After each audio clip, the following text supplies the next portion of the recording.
Hey, Color True family.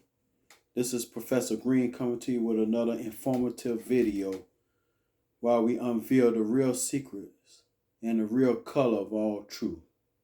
Wanted to read something from you that I was researching from Dr. Claude Anderson's book, Little Secrets About Black History, Its Heroes, and Other Troublemakers. Dr. Claude Anderson, great book. I was having a conversation earlier with a friend of mine, Brother Willie Holmes, from Bethlehem Missionary Baptist Church here in Savannah, Georgia. And we were just having a dialogue and conversation. And we were talking about how when we grew up, we saw these cowboy and Indian videos. You know, we saw John Wayne, the Rifleman, Bonanza.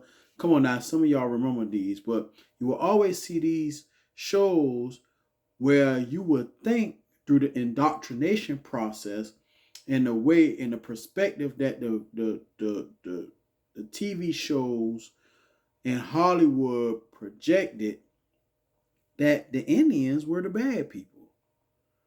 Before we learned about they came before Columbus, before we know about the lie about Christopher Columbus or Columbi, you know, that he discovered America when Native Americans were already here. How can you discover something that was already here?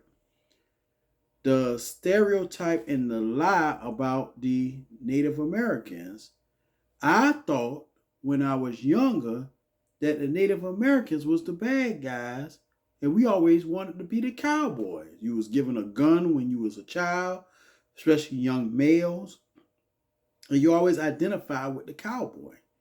Never the Native American, not knowing that the Native Americans was only fighting back because the Europeans came in, the Portuguese, the Spaniards, after the Pope gave them the map and told them to carve up the world and they could have absolution, saying that they would be forgiven for sins that they have done and that they were going to do, came over here and took over, raped the Native Americans, taught the Europeans how to farm, how to domesticate animals, and they pull out what they call the fire sticks and raped the women and took the land. Tried to kill the Indians and push them back on reservations. We could talk about that later in another video. Native Americans, rather, to be culturally competent. But I always thought the cowboys were the good guys when they were actually stealing the land. And to go further, in my culture, a lot of young African Americans classify themselves as savage. You hear that term.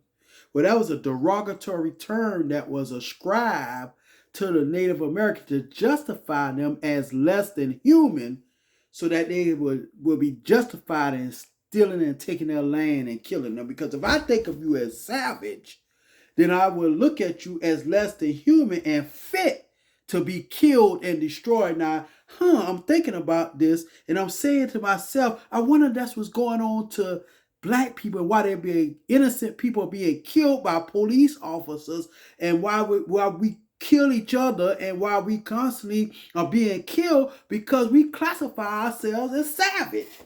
I'm a goon, I'm a thug, I'm a savage. So therefore, I'm fearful of you. So guess what? You are just nothing for me to be able to do nothing but kill you.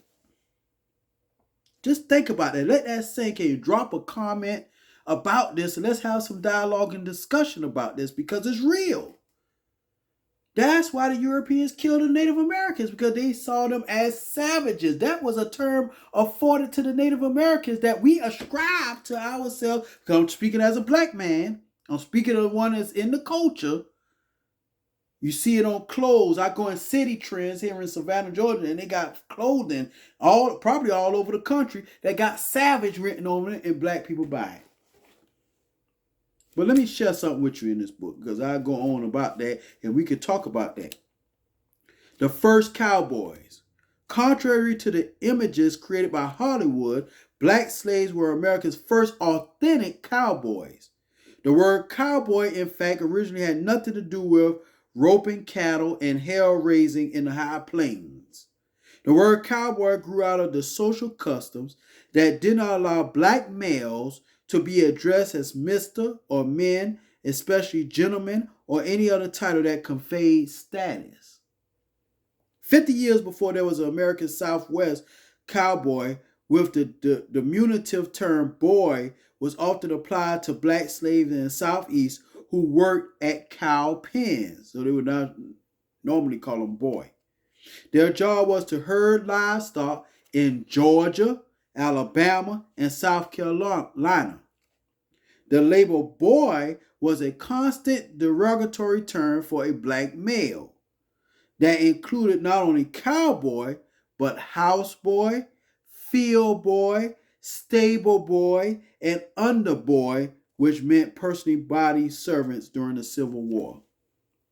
After the Civil War, new land rush laws sparked the westward movement.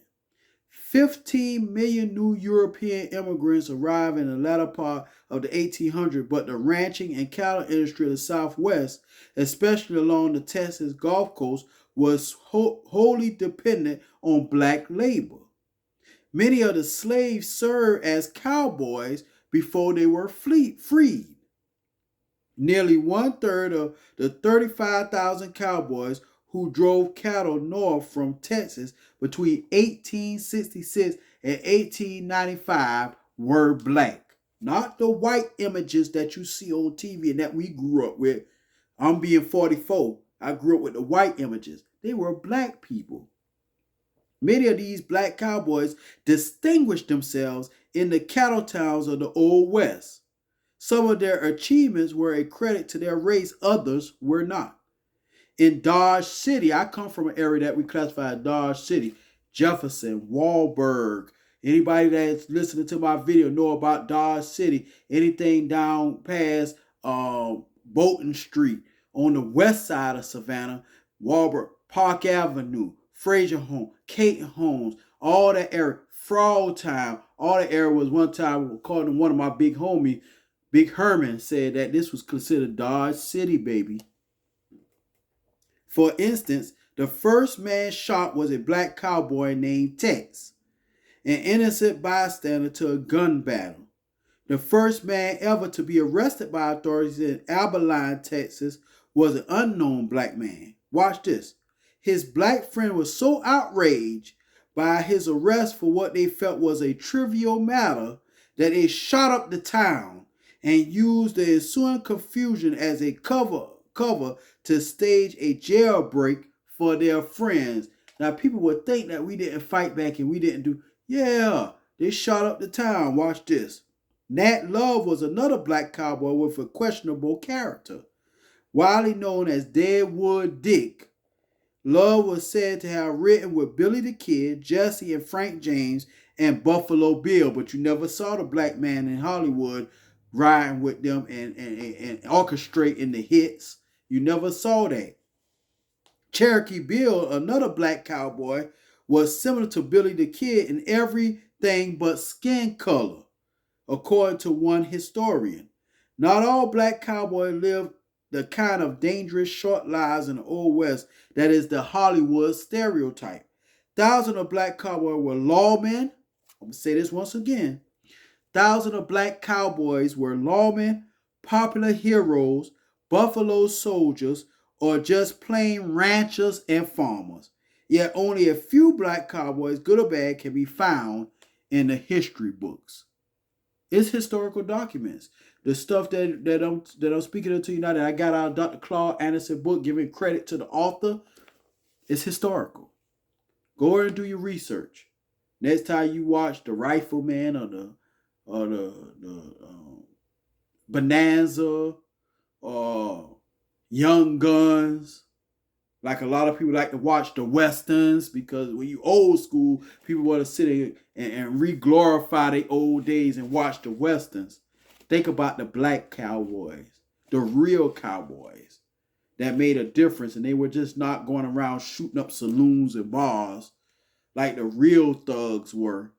And we're going to get into a segment of video about the real thugs, the Europeans that went and shot up and raped in taverns and bars when we talk about the real cowboys, who once again I will restate, were popular heroes, buffalo soldiers, lawmen, ranchers, and farmers.